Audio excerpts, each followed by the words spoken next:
నోరు మంచిదైతే ఊరు మంచిదవుతుంది. ఎదుటి వారిని స్నేహితుని చేసుకోవాలన్నా, శత్రువుల్ని చేసుకోవాలన్నా అది మన మాట తీరులోనే ఉంటుంది. విలువలేని వారితో వాదించడం, వాళ్ళ మాటలకి స్పందించడం వల్ల వాళ్ళ విలువ పెంచడమే అవుతుంది. కదలని బొమ్మకు కవితలు చెప్పినా, మారని మనిషికి నీతులు చెప్పినా ఒక్కటే. ఎవరితో కలిసి ఆనందంగా ఉంటామో వాళ్ళతో ఉండే కాలం చాలా తక్కువగా రాస్తాడు. ఎక్కువ జ్ఞాపకాలు ఇస్తాడు ఆ దేవుడు. ఆ జ్ఞాపకాలతో జీవితాంతం బ్రతకమని. ఎవరితోనూ మీ రహస్యాలను చెప్పుకోవద్దండి. మీ రహస్యాలను మీరే దాచుకోలేకపోతే మరి ఇతరులు ఇలా దాచుకుంటారో ఒకసారి ఆలోచించండి. తుమ్మ చెట్టు ఎంత ఎత్తుకెదిగినా తులసి చెట్టునే పూజిస్తాం. అలాగే చెడ్డవాడు ఎంత గొప్పవాడు అయినా గొప్ప మనసున్న మంచివారినే గౌరవిస్తాం.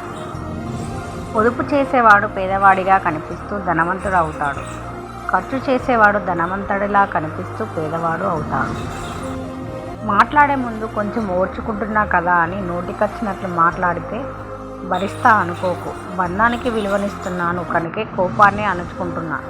నాలో నేను ఏడుస్తున్నాను. రివర్స్ తిరిగాననుకో, నువ్వెవరో నేనెవరో. సంపదలు ఎన్ని ఉన్నా తృప్తి లేని జీవితం వ్యర్థం. పూరి గుడిసె బ్రతికైనా కంటి నిండా నిద్రపోయే ఆ మనిషి జీవితం ధన్యం. మనిషిని ఇబ్బందులో పడేసే రెండే సందర్భాలు. ఒకటి మాటపై అదుపు లేకపోవడం, రెండవది డబ్బును పొదుపు చేయకపోవడం. నీ ఆనందాన్ని పంచుకునే వారికంటే నీ బాధని పంచుకునే వారికే ఎక్కువ విలువ ఇవ్వు. ఎందుకంటే ఆనందం అందరూ పంచుకుంటారు, కానీ నీ బాధను మాత్రం మన అనుకునే వాళ్ళు మాత్రమే పట్టించుకుంటారు. రుచి మరిగిన కుక్క ఎప్పుడూ ఆగదు. కొత్త రుచుల కోసం ఎదురు చూస్తుంది. అదేవిధంగా కొత్త పరిచయాలకు అలవాటు పడ్డ మనుషులు పాత వాళ్ళని పక్కకు నెట్టేస్తారు.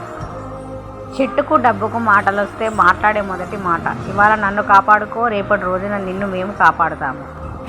ఈ వీడియో కనుక మీకు నచ్చినట్లయితే please like, share, subscribe our channel. Bye friends, thank you. మరో వీడియోతో నేను మీ ముందుకు వస్తాను.